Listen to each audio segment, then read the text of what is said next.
सदर पाकिस्तान जब जरूरत होती है तो वो अपना किरदार अदा करते हैं और किरदार अदा करेंगे, आप देखेंगे। और इंशाअल्लाह ताला सदर पाकिस्तान, वज़ीर आज़म पाकिस्तान, हमारे चीफ ऑफ डिफेंस फोर्सेस, इन सब की मिलजुल के जो एक मैं मुआवजा ही कहूँगा कि तकरीबन 50 साल से जो कुव्वतें आपस में बात नहीं करती थी उनको इस्लामाबाद लेके आए। एक मैं बात कहूँगा कि दोनों, ईरान ने और अमेरिका ने पाकिस्तान पे एतबार किया और वो इस्लामाबाद लाए। अब हमारी ये एक्सपेक्टेशन कि वो आपस में भी एकदम एतबार करेंगे और एक दूसरे को ट्रस्ट करने लग जाएंगे।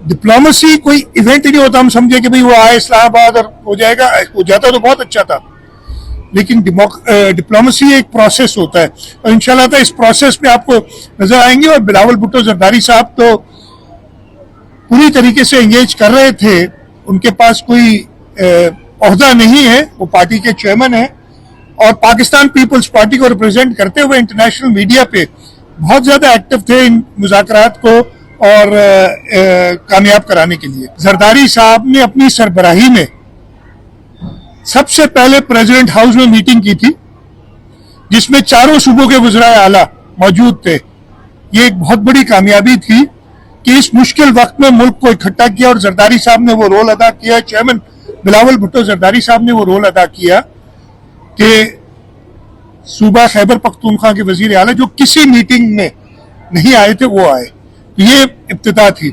जहां तक मुज़ाकरात का, मैंने आपको फिर बताया कि ये एक प्रोसेस है और जो आप बात कर रहे हैं कि क्या पीपल्स पार्टी को लूप में लिया गया था, बिल्कुल कई मीटिंग्स हुई हैं। आपने देखा होगा चेयरमैन बिलावल भुट्टो जरदारी साहब प्राइम मिनिस्टर साहब से उन्होंने 2 या 3 मीटिंग्स की हैं। एक मीटिंग में तो मैं भी मौजूद था जिसमें ये सारी बातें जो हैं वो कंसल्टेशन उस पर हुई है।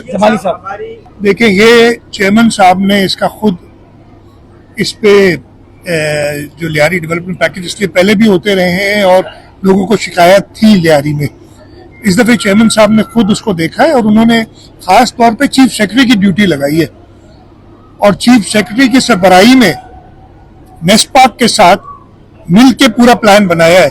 जरूर है जो मुखालिफ होंगे उनको तो अच्छा नहीं लगेगा, तो ये तो अच्छी बात है कि वो एतराज कर रहे हैं। पता चल रहा है कि कहीं उनको परेशानी हुई है।